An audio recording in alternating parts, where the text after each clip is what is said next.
I hear California Congresswoman Sarah Jacobs is doing something pretty cool for active duty service members, so we needed to chat.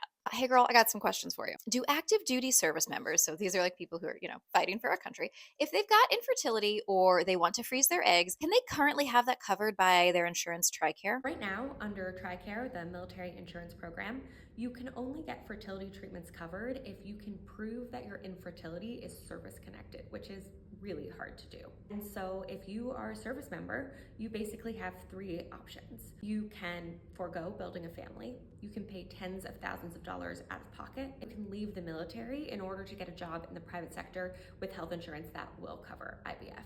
We know that military families face higher rates of infertility than their average population. 1 in 4 military families reports infertility.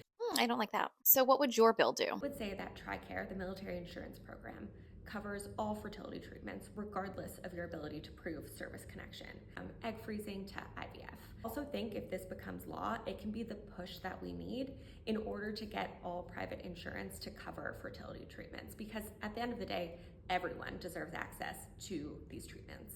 Okay, so where is this bill now? And please explain it to me like I'm five, because sometimes that's how I feel about how I understand the government. So we attached the bill to the National Defense Authorization Act, which is a bill that we pass every year. We were able to get it through the House of Representatives, which is really exciting. We're now waiting for the Senate to pass it.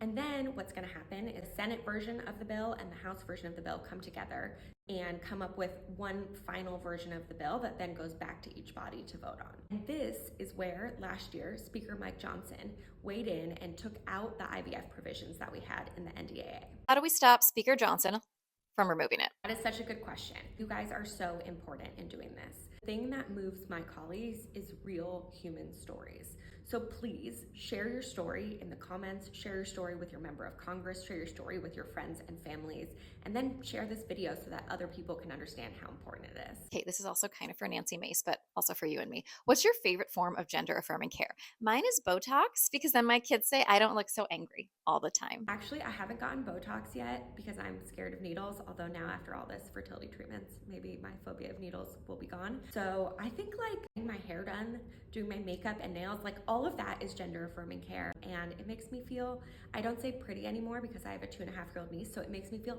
fancy. Thank you so much for answering my questions and for fighting to help build families. See what I did there? See that?